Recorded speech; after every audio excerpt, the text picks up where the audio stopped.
আজ 23 জুন মহান দেশপ্রেমিক শিক্ষাবিদ ও ভারতীয় জনসংঘের প্রতিষ্ঠাতা ডক্টর শ্যামাপ্রসাদ মুখোপাধ্যায়ের আত্মবলিদান দিবস।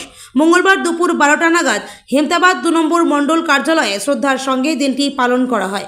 ডক্টর মুখোপাধ্যায়ের প্রতিকৃতিতে পুষ্পার্ঘ্য নিবেদনের মাধ্যমে অনুষ্ঠানের সূচনা হয়। এরপর তার জীবনাদর্শ, দেশপ্রেম ও পশ্চিমবঙ্গ সৃষ্টিতে তার অবদান কার্যকর্তাদের সামনে তুলে ধরা হয়।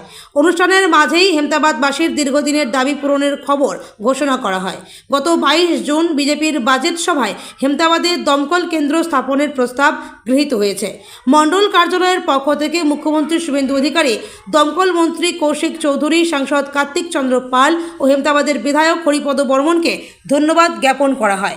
পরে হেমতাবাদ সদর পরিক্রমা করে একটি র্যালি বের করা হয়। র্যালির মাঝে হেমতাবাদ 2 নম্বর মণ্ডলের নেতৃত্বরা পথ চলতি মানুষ ও দোকানদারদের মধ্যে মিষ্টি বিতরণ করেন। এদিনের কর্মসূচিতে উপস্থিত ছিলেন হেমতাবাদ মণ্ডলের সভাপতি বিপ্লব সরকার, জেলা বিজেপির সহসভাপতি দিলীপ বর্মন সহ অন্যান্য নেতৃবৃন্দ। আমি দিলীপ কুমার বর্মন, ভারতীয় জনতা পার্টি উত্তর দিনাজপুর জেলা সহসভাপতি। আজকে মূলত আমাদের যে পশ্চিমবঙ্গের প্রতিষ্ঠাতা ডক্টর শ্যামাপ্রসাদ মুখার্জি, ওনার প্রয়াণ দিবস ছিল।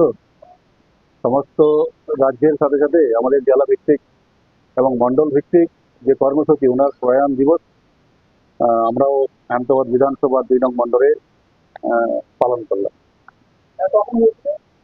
এটা আমরা 11 থেকে শুরু করেছি, সকাল 11টা থেকে শুরু হয়েছে। দমকল কেন্দ্র সেটি কিন্তু গত মাসে বাজেট অনুমোদন দিয়ে দিয়েছে। দীর্ঘদিনের দাবি ছিল, যেটা তৃণমূল সরকার পূরণ করতে পারেনি। আমাদের সরকার, ভারতীয় জনতা পার্টির সরকার, 1.5 মাসের মধ্যে হেমতাবাদ বিধানসভার যে একটি দমকল বা আনুষঙ্গিক আরো কিছু দাবি দেওয়ার মধ্যে গতকালকে বাজেটে আমাদের দমকল সেটা অনুমোদন পেয়েছে। তো এটা একটা ভালো আশার দিক। হেমতাবাদ বিধানসভার 12টি অঞ্চল রয়েছে। যদি দেখা যায়, গোটা বিধানসভাটাই ভারত বাংলাদেশ সীমান্তবর্তী এলাকায় পড়ে। এখানে যদি প্রাকৃতিক দুর্যোগ হয়, বিশেষ করে আগুন লাগানোর মতো যদি প্রাকৃতিক সমস্যা তৈরি হয়ে যায়, তাৎক্ষণিকভাবে সেটাকে রেস্কিউ করার মতো এতদিন যাবৎ আমাদের হেমতাবাদে কোনো প্রকার ব্যবস্থাপনা ছিল না। এই সরকার এসেছে, 1.5 মাসের মধ্যে সেটা আমাদের উন্নত দান করেছে। এই জন্য আমরা হেমতাবাদ বিধানসভা তথা হেমতাবাদ 2 নং মণ্ডলের পক্ষ থেকে ভারতীয় জনতা পার্টির সরকারকে ধন্যবাদ জানাচ্ছি।